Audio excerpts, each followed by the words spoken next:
sorry, options. which banks have lowered their credit card interest rate to 10%? Are there any that are at 10%? Can you name one?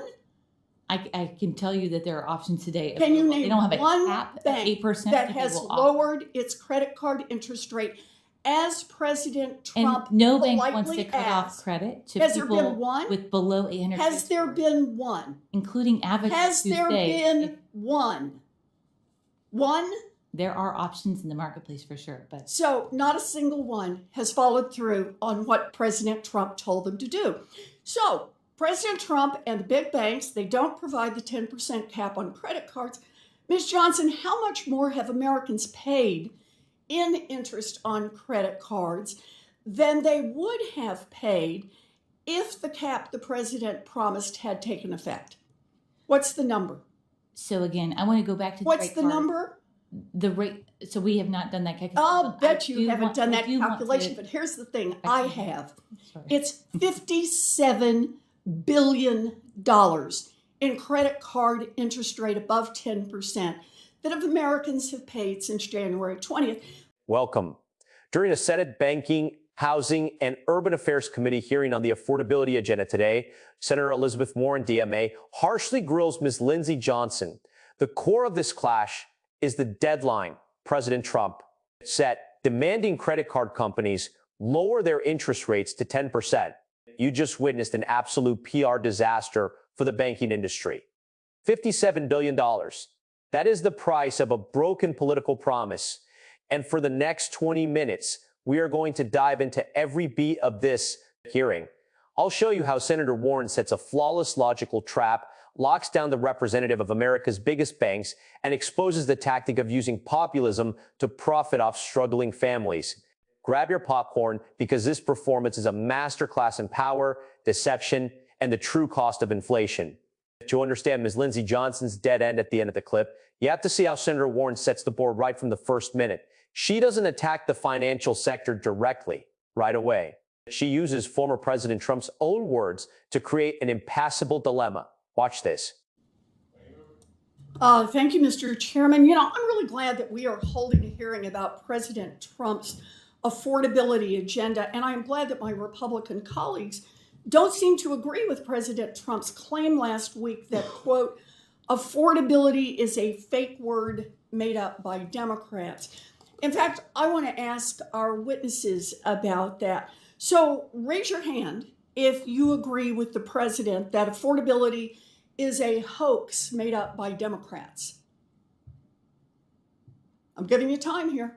Okay, no hands up, and I assume that means none of you, Democrats or Republicans, agree with President Trump that the affordability crisis facing American families is a hoax. And that seems right to me. Do you see the linchpin here? Raise your hand. This is a brutal psychological move.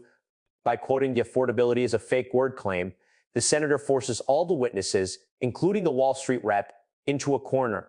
Either admit the former president is wrong or flat out declare that the financial crisis of everyday Americans is a made-up hoax. Of course, no one dares to raise their hand. That silence is a verdict by forcing them to admit the cost of living crisis is real. Senator Warren strips away all of the bank's excuses before she even brings out the credit card debt receipts. The trap has snapped shut. Now she starts tightening the net with macroeconomic data. You know, President Trump's agenda has driven up costs so that families are putting more of everything, from groceries to gas, on their credit cards. Trump's own top economic advisor, Kevin Hassett, recently bragged that, quote, credit card spending is through the roof. He's right. Over 100 million Americans have credit card debt now, many of them putting groceries and gas on their credit cards just to be able to make it to the end of the month. And delinquencies are at the highest level since the crash of 2008. So let's talk about affordability. Pay attention to this line. Delinquencies are at the highest level since the crash of 2008. Senator Warren isn't exaggerating. When families have to use credit cards with 25–30% interest just to buy groceries or pump gas, that's not a boom in consumer spending. That's a signal of desperate survival. She deliberately brings up Kevin Hassett, Trump's own economic advisor, who boasted that credit card spending is through the roof. The banking sector sees booming credit card debt as a strong economic indicator because to them, it's a money printer. But for the working class, it's a knife to the throat. And this is the exact backdrop for the grand 10% promise. In January, President Trump promised to cap credit card interest rates. He politely asked the biggest banks to put in place a one-year 10% cap by January 20th. Now, Ms. Johnson, your organization represents some of the biggest banks in the country. We are more than 5 months past Trump's January 20th deadline. Which banks have implemented the one-year 10% cap on credit card interest rates that President Trump promised to deliver? A 10% interest rate cap. This used to be an explosive populist promise, striking right at the desperation of millions drowning in debt. The problem is, politicians can make promises, but the banks hold the actual power. The core of this question isn't just about the president breaking a promise, but exposing the sheer arrogance of the banks as they blatantly ignore pressure from the executive branch. Let's watch Ms. Lindsey Johnson squirm when asked to name just one single bank. So thank you for the question. There's a couple of things I'd love to say. One, banks offer 0% APRs today. I'm sorry, I had a specific question. Donald Trump told the banks that they should lower their credit card interest rates to 10% by January 20th. He said that's what he would deliver for the American people, promised it to everyone in America. And I just want, which banks have actually lowered their credit card interest rates to 10%? Can you give me their names? There are definitely options that are low-cost APR. Hold on a second. Did you catch that classic PR pivot when asked which banks lowered their rates to 10%? Ms. Johnson immediately replies, banks offered 0% APRs today. Why bring up 0%? 0% APR refers to promotional packages for new cards. And here is the brutal truth. They are only available to prime borrowers with excellent credit scores. The people who are relying on credit cards to buy food and gas, the people falling behind on payments, they will absolutely never touch that so-called 0% APR. They are the ones hit with 29.99% penalty rates. Senator Warren knows this game inside out, and she cuts through the spin instantly. No bank wants to cut off credit to people with below 800. Has there been one? Including advocates. Has there been one? One?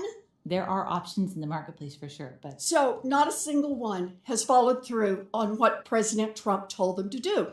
Has there been one? 4 words repeated over and over. No letting the witness deflect to another topic. No allowing corporate finance jargon.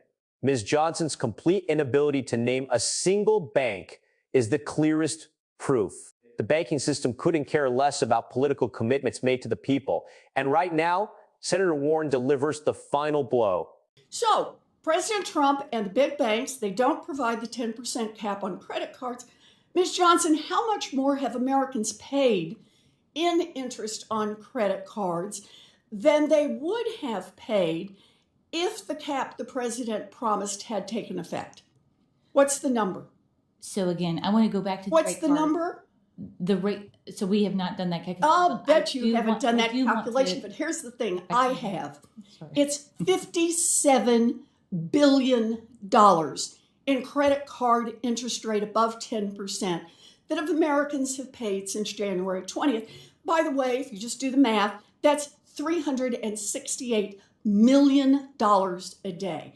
Now, President Trump promised he was going to make banks lower credit card interest rates for families by January 20th. And so far, families have been paying $368 million a day for Donald Trump's broken promise. We have not done that calculation. A bank that tracks every single penny in your account, that knows exactly where you bought coffee and at what time, dares to sit before the Senate and claim they haven't calculated the massive profits squeezed from extortionate interest rates.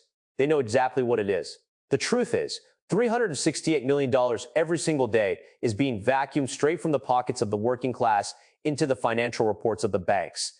But math is always dry. To make people truly see the devastating reality of this $57 billion, Senator Warren pivots to Dr. Morgan, turning lifeless bills into real human tragedies. I mean, families are really struggling. As I said earlier, 1 in 3 are skipping meals. They're skipping medications that are prescribed by their doctors. They're skimping on healthcare services, and they're turning to debt. I think it's important to know that's a both and, right? We're seeing people both cut back on the things that they need to live their lives and also put their expenses onto high cost debt, both credit cards, buy now, pay later, paycheck advance loans. Thank you. President Trump may love inflation, but it's killing American families. Congress needs to work together to fix the president's failed economic agenda and to make life more affordable for all Americans. When Dr. Morgan mentions that 1 in 3 families is skipping medications and turning to paycheck advance loans, the circle of this hearing closes on a bitter note. We started this video by questioning the elite political claim that affordability is a fake word, and we end it with the image of flesh and blood human beings forced to choose between buying their prescription drugs or paying off credit card late fees. This hearing delivers a stark reality check on how the economy is currently operating.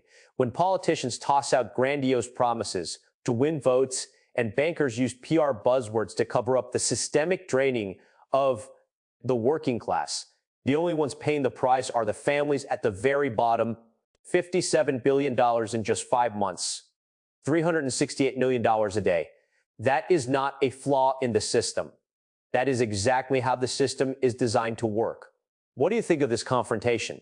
Does the bank rep's silence when directly questioned about the 10% cap make you furious about how banks are let off the leash? Share your thoughts in the comments below. If you appreciate videos that get straight to the truth without pulling punches, hit like, share, and subscribe to spread the message.